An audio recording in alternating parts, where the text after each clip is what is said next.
A long time ago, on the continent of Arana, Deckard Cain, eat your heart out. the once magnificent empire of stars had crumbled into oblivion. Paralyzed by its own power-hungry legions, and torn asunder by an ancient and merciless evil.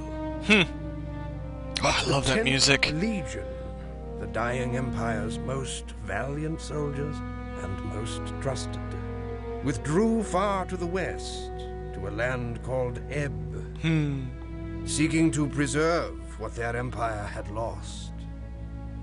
Oh, that's touching. In the rugged mountains and the Still rich looks pretty valleys good. of their new home, they founded the kingdom of Ebb. It's like an 11-year-old game. Embraced peace and freedom for 300 Oh, here we go. But there was a price.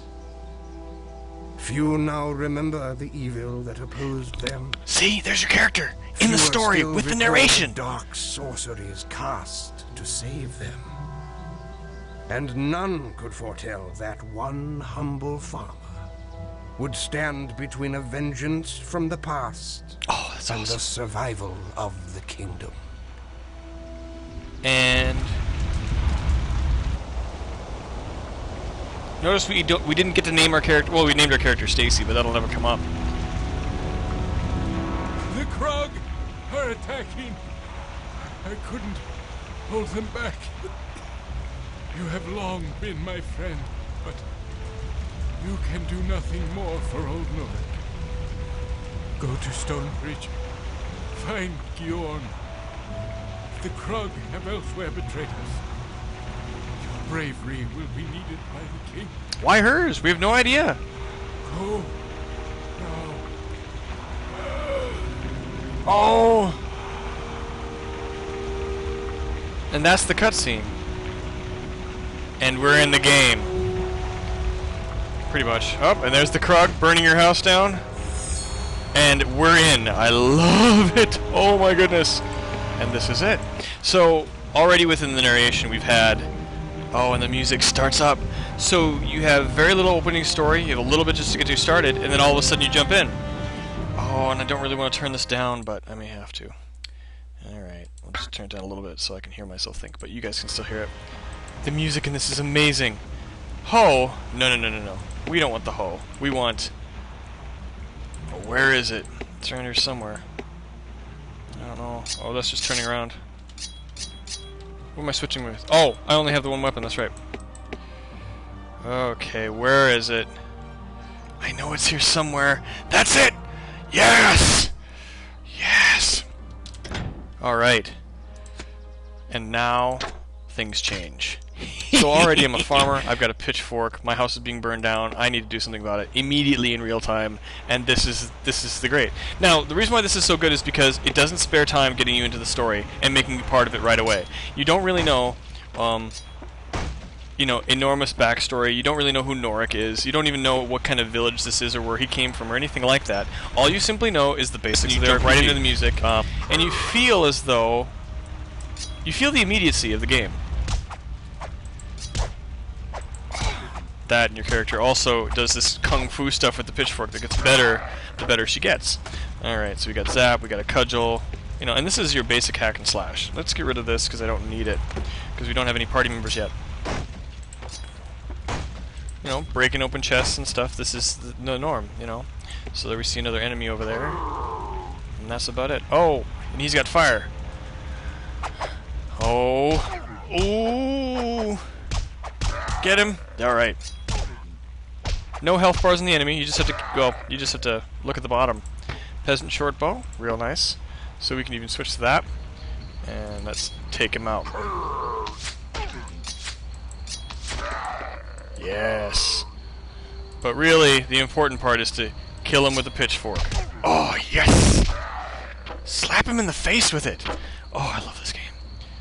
And you still got that driving music in the background that just kind of fades out a little bit, and then it brings back up again. Now, there are no arrows. There's nothing that's telling me where to go find Gjorn. There's only really one path, but like any good RPG... Okay, I'm sorry, I gotta slow down a little bit.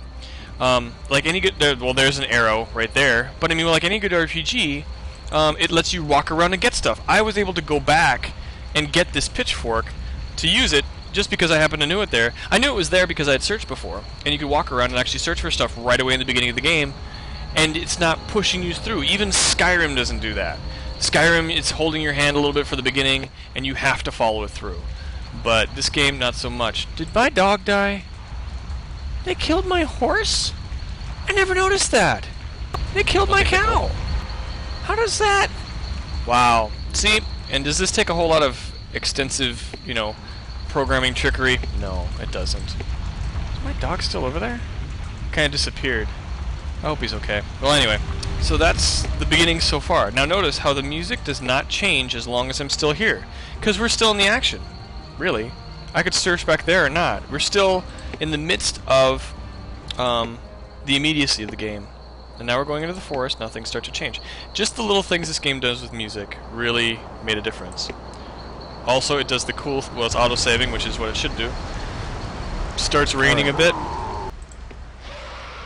Ooh, yuck. Hit him in the face! Ooh, crude leather. Alright, so now we got... See, and this is one of those games, too, where I don't even know why you really need to worry about customizing your character at the beginning, other than the fact it gets you more invested. So right now, I've got leather armor on, crude, but changed my character portrait. So, that's cool. So you start to look more and more badass the more stuff you get, which is the point. And I'm going to just click this because it's annoying me. Yeah, seek Gjorn in Stonebridge. That's it! That's the whole freaking quest. That's just, you know, that's all you need. You don't need a whole lot of intense and insane backstory. You might like it, you might like the lore, but the lore in this game you find out when you want to find it by reading stuff and looking at stuff and talking to people. It doesn't have to be there. Wow, that's deep. Okay, and then these guys come in as in right on cue. You might be wondering, why aren't you using your magic? Because magic's awesome, right? Well, I don't know, I just don't like doing it. I like making this first character my melee character, because I like to get in there and mix it up. That's the whole point, because I can. I could make her a melee character and just start using a bunch of magic. Oh, there's a champion. This could get ugly for me. Okay, I am going to use this, because we haven't yet. So eat this. Eat it. Eat it. Eat fire. Yes, eat fire. I missed. I missed again. You've got to be kidding me. Run up and hit him with things. After you drink stuff. Hit the insect in the face. Yes. Yes! There we go. There we go. A little bit faster of attack speed. And down. Alright. Oh, good. And a hatchet. One of the better weapons in the game in the beginning. Oh, no, it's not. It sucks. Damn it! There goes that idea. Alright. I have one health potion left. Wow. Alright. Well, let's just see what goes on. I wanted to go as far as the town, but I may die before I get there. Okay, now see, I don't even remember where to go. Which is a wonderful, wonderful thing. Because if I look at the path here, you'd think I'd follow it, but... Oh, yep, you do. And there's Mr... Let's see. Mr. Arrow to the face.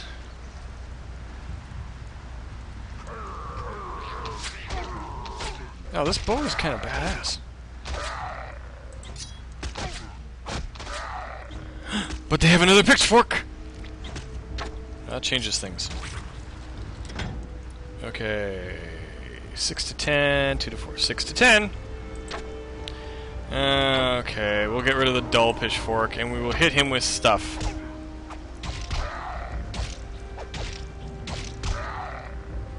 Oh, lovely. Okay. Now let's see if we can go a little bit further here. I think we have to go through the first dungeon before we reach the first town. So it's a ways before you actually get to the first town and can do stuff. So we'll see. If we get to the first dungeon, that's basically where I'm going to stop, because that's where then you start getting into sort of the main chunk of the story. That guy's just having a beer right over the top of that guy's head. Here. So here's another little dungeon. You know, could we skip this? Yeah, we totally could. But we got a man in here who looks like he's crying on a bed, right? Get in the house. Oh, you can't even see him. Let me get over here. See, look, I mean, he's miserable. And he's got an exclamation mark on his face, so that's got to be important, so let's talk to him. I should have guessed you'd be cleaving your way to Stonebridge to find out what's got the Krug all stirred up. If you could spare a few minutes to help an old neighbour before you go, I've a favour to ask. Yes, the voice acting is not the best in this. When I realised the Krug were actually attacking us, I tried to get to the safety of my cellar, but they had a little welcome party waiting for me. If you need any supplies for the long trek to Stonebridge, and wouldn't mind clearing out the remaining Krug downstairs, you can help yourself to whatever you need from my stalls. Which is exactly what we need. Because we're running low on health potions. I got a whole 2. I got 2 magic potions too, but I haven't been using too much mana. It is mana in this game, right? Yeah. Okay. Sorry about that. So, you know, this comes along at a perfect time when the player is going to be running out of material and is going to be running out of supplies, and so they're going to need a quest to stop to actually like get stuff, because the stuff along the way so far has been random drops and loot, and not what the heck is that? That's a potion. Oh, you stupid! Eat my pitchfork. Poke him. There we go. See, and I'm about to use that potion I just picked up. Shoot. And I don't remember if does she regenerate? This is one of the only games where I will switch genders to play, because I can't. I've tried playing with the male gender. The guy just looks like a doofus. Whereas this character just looks like an adventurer, or just a badass. I like that. Okay, now this is one thing I do like this game doing. Watch this. Notice there's no loading screen. I'm just here. I'm in it. If I walk back up the stairs, it fades. And the music slowly fades in and out. I love that. I love it. So you're crawling in real time, and yet it's still story-based. I mean, it's still, like, exciting. What are you guys doing over there? Okay, let's creep up. And stealth kill! Now, there goes the stealth part. Point blank arrow to the face. Okay. Anybody else? Nope. What was it over here that you were looking at? A splintered staff. That looks like fun. Oh, what's this? Switch back to the pitchfork. Just because I like... What the... Somebody's breaking stuff, and it's not me. It's you!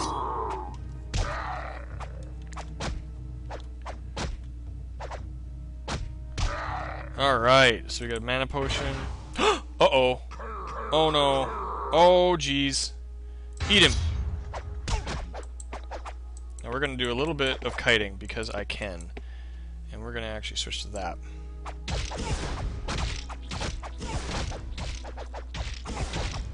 Okay, we're not going to switch to that. We'll switch back to the pitchfork. And don't focus on him yet, because these other guys are going to eat you for lunch. Good job. Good job! Now kill Brancard the Scavenger. Yes! In his face. In his face. Kick him in the face. Oh, don't kick him. Just... There we go. Alright, Rock Club, 7 gold, and we're running out of space. This game is ultimately, the biggest downside to this game is inventory management. You're going to end up with so much crap in your inventory that you will end up having to buy a burro or a donkey to carry it. Your other characters will be loaded down with it. You won't know what to keep and what to get rid of, which is honestly a first world problem. There's so much loot you can't keep track. That's the sign of a good dungeon crawler, really. And Dungeon Siege does that. I mean, that's, again. So already, we started the game off. We have found out our first main quest, which is basically just find Gjorn and find out why the Krug are attacking. Supposedly there's this talk of this ever-evil thing that looms over the land anyway, that's been a land of peace or whatever. She's supposed to be... Her bravery is needed by the king, whatever that means. So Norak evidently trusts her, so that's good. We've gone through just running randomly through farmlands, through a couple of farmhouses, and now we're in a first little tiny dungeon deal. And we've got, you know, not great loot, but not terrible. I mean, there's this thing. which is not great, but it's mostly for people that don't need a whole lot. Crude leather 6. Crude leather 6, yeah, and we're slowly running out of space. But we do have... Hatchet, this is stupid. I could throw it on the ground, but why? And it's rare. I mean, it's harder to get. It doesn't drop all over. Oh, but sometimes it does. And I am over-equipped. So now we'll go like this. Order it a bit. And we don't need that. Let's see, what else can I get rid of? Where's the hatchet? That's stupid. All these knives, but I kind of want to keep those because, well, that's a bad one. Because you may get characters that you want to equip them with knives, and that's it.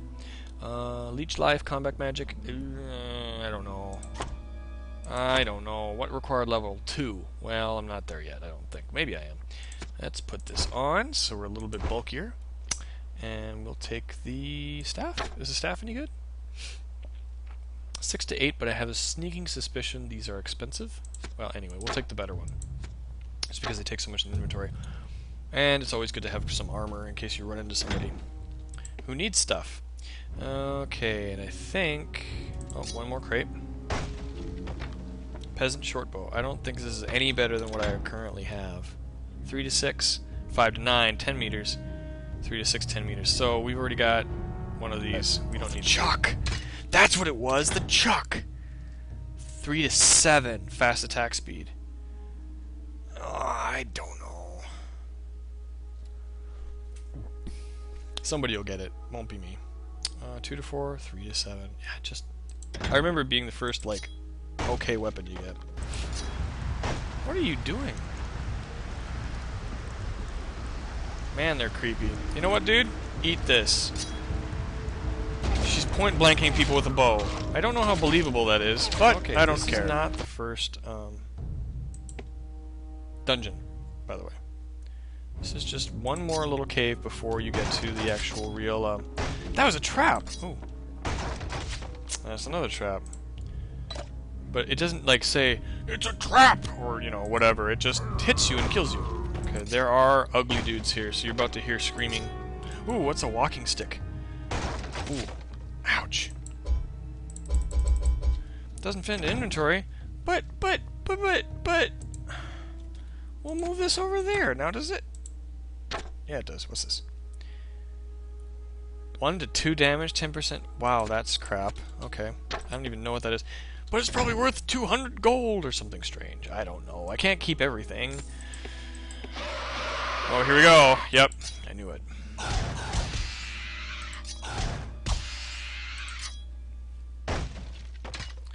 Timber axe. That sounds exciting. 3 to 6 slower attack. But I've got 6 to 10. Interesting. Okay. Look here. Broken bridge. And he's just hanging out here. Damn fool Krug. I knew they was none too bright, but today I seen everything. They torched this here bridge, and then set to driving a wagon caravan across while Love it that. was still a burden. Now the only way to Stonebridge is that a ways, and that means going through the old crypts to the road beyond. You ain't gonna catch me going that way. So the voice acting improves a little bit, but not by much. Okay, so we get a little bit of story, you know. There's some flavor to this game. It's nice. I like it. Am I going the right way? Gosh, I can never really tell, which is great. Love that. Give me back the games that are linear, but yet you don't really know if they're linear or not. And this game is linear, I have to warn you. If you do get into this, it's just one big crawl. It really is.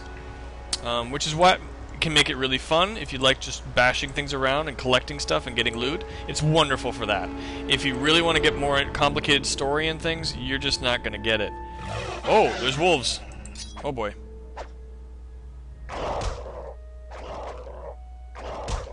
Come on. Thank you. Come on. Hit him. Get him. What's going on? Hit him in the face. Thank you very much. Alright. So we're coming up on the first real dungeon here. And the reason you can tell is the music stopped. And now it's starting up again. I just love how they timed it. Uh-oh. I've evolved to level 2. You don't want to mess with me anymore. So the gremlins of the forest are now safe. And there's just a random Krug standing out there picking his nose. Okay, and your buddy. Very good. Okie dokie, and we're running along. Wow. Okay, things have changed. When I ran to 4 people in the beginning of this little jaunt, I was getting my butt kicked. At this point now, I'm kind of tanky. So, I'll just wait until she kills everything. Oh, there's a Krug village. Oh, shoot. Kill everything! You know, you were doing better with the spells, dude. Okay, question. Why in the world would I want to release that bug thing? There's 2 bugs there. I can actually smash these open to kill the bugs. Why in the world would I do that? Bugs are the most annoying enemy in this whole dang game. Alright, so we're gonna just let them live. They'll probably starve to death, I suppose. Alright, yes, and down, and you, and that. Okay, good. Alright, are we there yet? See, okay, and this is where I usually would stop. And I'm actually going to stop it right here because this is going to be a little bit more of a crawl, getting even to the dungeon. Which is too bad, because I actually kind of like the dungeon. So we're going to pause it right here. Kind of just reiterate. And I hope I'm probably not making my point too clear, because this probably looks like a pretty boring little game to begin with. But the beginning is the point. The whole reason for this video is basically to show a game that, at least at the start, does everything right.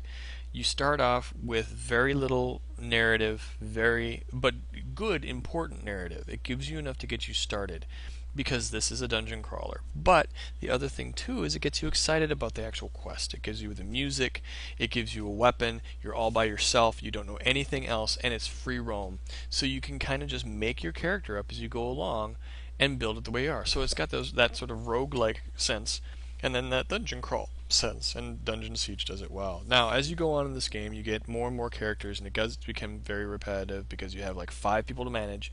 They're all doing their own thing. You got to lead them around by the nose, and you get more stuff than you can possibly imagine. It just makes your head hurt. But the beginning is the best part of this game, and I wish more games would do that, where you start with a narrative. The narrative is brief. It gives you enough of the story to get involved. And then it's a seamless transition into you're controlling the character. You're not doing a quick time event. You're not constantly being interrupted by cutscenes. None of that. It's just you and the game and exploration. And like I said, it is linear. It's keeping you along the garden path, but you don't feel like that. You don't feel railroaded, but you are. You are totally being led down this particular path. There's no other way you can go. And when I finished this game the first time, it actually lets you go back into it. But the problem with that is enemies do not respawn. That dead body that's back there, that Krug, the one right here, will remain there for the remainder of the game. So if you came, you'd have to crawl all the way back through empty space to get back to your house. And I actually did it just because I wanted to, and I thought it was cool. But there was no story. This does not change, so it is static in that way. But for all those things, I still come back to this game again and again, thinking that I wish more games would do this and leave it like that. And it's hard to say. And it's all it is really is the basics of music, gameplay, little bit of plot. Don't overload the journal, and then let the player just go and figure it out. And that's the fun part. Have tons of stuff that are all very similar, but have to be monitored and moved. Inventory management stuff, and is this armor better than the rest? Oh shoot, I'm already overloaded because the inventory is not huge. I mean, look at that. That's not much of an inventory, which is great. You don't need much of an inventory. If you have a smaller inventory, you don't have to have things like, well, you're carrying too much to walk. Well, come on, let's be reasonable here. And the organize button, which I still think is one of the best things of all time. And then stuff just builds up. There's no putting points in anything. You want your character to hit more, give them something to hit with. If you want your character to be a magic user, even though when you joined with them they were an archer, get rid of their bow and give them some magic, and they will just turn into what you want them to be. I think the only thing you can't really do is rename characters. Maybe you can. I can't even remember. Maybe you can. But it's really cool. So I hope you enjoyed this, and I hope you see kind of what I'm going for here, and if not, sorry, you got screwed out of a couple of minutes of time. But thank you for watching, and like I said, if you do get a chance to see it on Steam, the intro alone, in the beginning part of the game alone, is worth a good $5. So if you see it on sale for $3, there's no reason not to grab this game. It's really cool, and it's enjoyable. It is the ultimate dungeon crawling, hack and slash, party management, inventory management game that is fast. So anyway, so this is Deadlinux signing out. Thanks a lot for watching.